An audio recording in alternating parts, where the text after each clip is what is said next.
दिव्य आत्मा डरावनी कहानी। नमस्कार दोस्तों, बहुत समय पहले की बात है। खुनिया गांव के 8-10 लोगों की एक मंडली दर्शन हेतु एक काली मंदिर में गई थी। काली का यह मंदिर एक जंगल में था, पर आसपास में बहुत सारी दुकानें, धर्मशाला आदि भी थे। कच्ची पक्की सड़कें भी बनी हुई थीं, पर घने उगे जंगली पेड़ पौधे इसे जंगल होने का भान कराते थे। यह काली मंदिर बहुत ही जगता स्थान माना जाता था। यहाँ हर समय भक्तों की भीड़ लगी रहती थी, पर मंदिर के अंदर जाने का समय सुबह 8 बजे से लेकर रात के 8 बजे तक ही था। भक्तों की उमड़ती भीड़ को देखते हुए मंदिर में मुख्य दरवाजे के अलावा एक और दरवाजा खोल दिया गया था, ताकि भक्तजन मुख्य दरवाजे से दर्शन के लिए प्रवेश करें और दूसरे दरवाजे से निकल जाएं। खुनिया गांव की मंडली शाम को 6 बजे दर्शन के लिए मंदिर पहुंची और दर्शन करने बाद मंदिर के आसपास घूमकर वहां लगे मेले का आनंद लेने लगी। मेले में घूमते घामते यह मंडली अपने निर्भयपन का परिचय देते हुए जंगल में थोड़ा दूर निकल गई। रात होने लगी थी। मंडली का कोई व्यक्ति कहता कि अब वापस चलते हैं, कल दिन में घूम लेंगे, पर कोई कहता डर रहे हो क्या, इतने लोग हैं, थोड़ा और अंदर चलते हैं, फिर वापस आ जाएंगे। ऐसा करते करते यह मंडली उस जंगल में काफी अंदर चली गई। रात के अंधेरे में अब मंडली को रास्ता भी नहीं सूझ रहा था और न ही मंदिर के आसपास जलती कोई रोशनी दिख रही थी। अब मंडली यह समझ नहीं पा रही थी कि किस ओर चलें। खैर, मंडली के एक व्यक्ति ने अपनी जेब से माचिस निकाली और झोले में रखे कुछ कागजों को जलाकर रोशनी कर दी। रोशनी में उस मंडली ने जो कुछ देखा वह बहुत ही भयावह था। आसपास कुछ नर कंकाल भी नजर आ रहे थे और पेड़ों पर कुछ अजीब तरह के डरावने जीव जंतु इस मंडली को घूरते नजर आ रहे थे। अब तो इस मंडली के सभी लोग पूरी तरह से चुप थे। कोई कुछ बोलने की हिम्मत नहीं कर रहा था, पर हाँ, वे लोग धीरे धीरे एक दूसरे के काफी करीब आकर चिपक गए थे। फिर किसी ने थोड़ी हिम्मत करके कागज की बूझती आग पर वहीं पड़े कुछ सूखे घास फूस को डाला और फिर आग थोड़ी तेज हो गई। मंडली ने मन ही मन निश्चित किया कि अभी कहीं भी जाना खतरे से खाली नहीं है, क्योंकि वे लोग रास्ता भी भूल गए थे और उन्हें समझ में ही नहीं आ रहा था कि किस ओर जाएं। अस्तु उन लोगों ने फुसफुसाकर यह निर्णय लिया कि आज की रात कैसे भी करके यहीं गुजारेंगे और सुबह होते ही यहाँ से निकल जाएंगे। क्योंकि ये लोग गांव से थे और इन लोगों का भूत प्रेतों से कई बार पाला पड़ा था, इसलिए थोड़े डरे हुए तो थे, पर इतना भी नहीं कि ये डर कर चिल्लाने लगे या भागना शुरू कर दें। इस मंडली ने हिम्मत दिखाई और धीरे धीरे करके आग को और तेज करने लगी, क्योंकि अब इस मंडली को लगने लगा था कि जरूर यहाँ कुछ बुरी आत्माएं हैं और वे इस मंडली को अपनी चपेट में लेना चाहती हैं।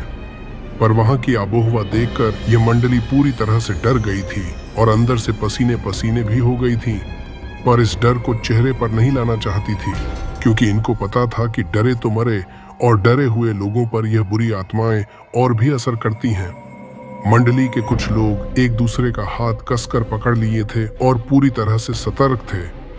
कुछ लोगों ने हनुमान चालीसा आदि पढ़ना और हनुमान जी को गोहराना भी शुरू कर दिया था, तो कुछ लोग उस जंगल की काली माता की दुहाई दे रहे थे।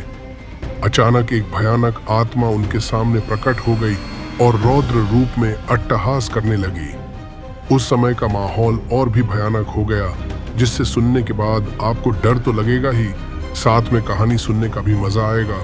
दोस्तों, इससे पहले आपसे एक रिक्वेस्ट है, आप लोग वीडियो को पूरा तो देख लेते हो, पर वीडियो को लाइक और चैनल को सब्सक्राइब करना भूल जाते हो, क्योंकि आपका एक लाइक हमें आगे इससे भी अच्छी कहानी लाने का हौसला देता है। दोस्तों, अब इस मंडली के पसीने चेहरे पर भी दिखने शुरू हो गए थे। चेहरे लाल होना शुरू हो गए थे और ये लोग और कसकर एक दूसरे के करीब आ गए थे।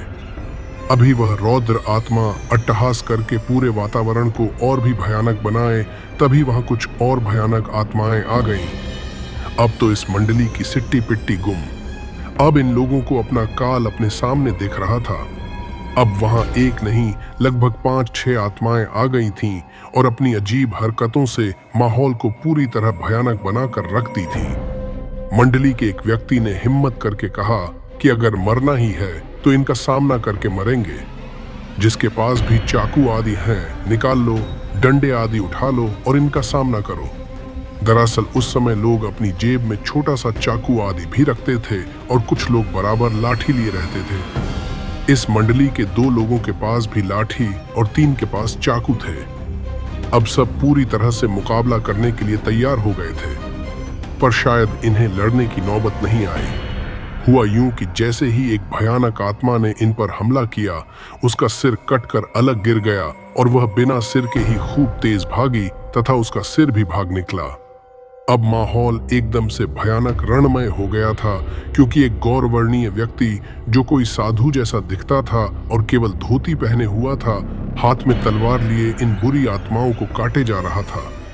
देखते ही देखते उसने सारी बुरी आत्माओं को काट कर रख दिया, पर गौर करने वाली बात यह थी कि कोई आत्मा मरी नहीं, पर सब चिल्लाते हुए, अजीब अजीब आवाज करते हुए वहां से भाग निकली।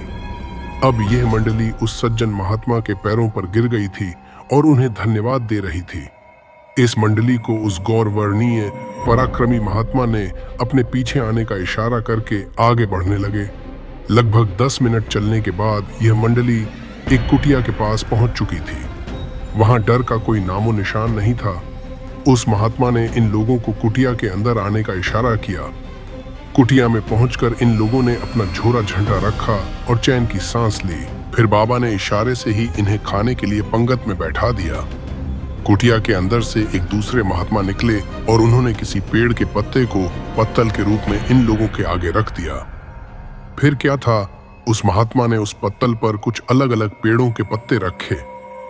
ऐसा करते समय इस मंडली को बहुत अजीब लग रहा था, पर किसी में हिम्मत नहीं थी कि बाबा से कुछ पूछे। फिर उस महात्मा ने कमंडल से जल लिया और कुछ मंत्र बुदबुदाकर छिड़क दिया। अरे यह क्या, अब तो वे पत्तलें थाल बन चुकी थीं और मंडली के हर व्यक्ति के इच्छानुसार उसमें पकवान पड़े हुए थे। फिर बाबा का इशारा मिलते ही बिना कोई प्रश्न किए ये मंडली झीमने लगी। झीमने के बाद बाबा का इशारा पाकर वह मंडली वहीं सो गई। पर सब सोने का नाटक कर रहे थे। नींद किसी के भी आंख में नहीं थी। इस कुटिया में दूर दूर तक डर नहीं था, पर बाबा के कारनामे देखकर वे लोग हतप्रभ थे और सोच रहे थे कि सुबह बाबा से इस बारे में जानकारी लेंगे। सुबह जब सूर्य की किरणें इस मंडली के चेहरे पर पड़ी तो इनकी नींद खुली। मंडली का हर व्यक्ति बहुत ही आश्चर्य में था, क्योंकि वहां न कोई कुटिया थी और न ही रात वाले बाबा ही, और ये लोग भी नीचे वैसे ही घास फूस पर सोए हुए थे। अब इनको समझ में नहीं आ रहा था कि वह कुटिया और बाबा गए कहां। खैर, अब इन लोगों के पास कोई चारा नहीं थी।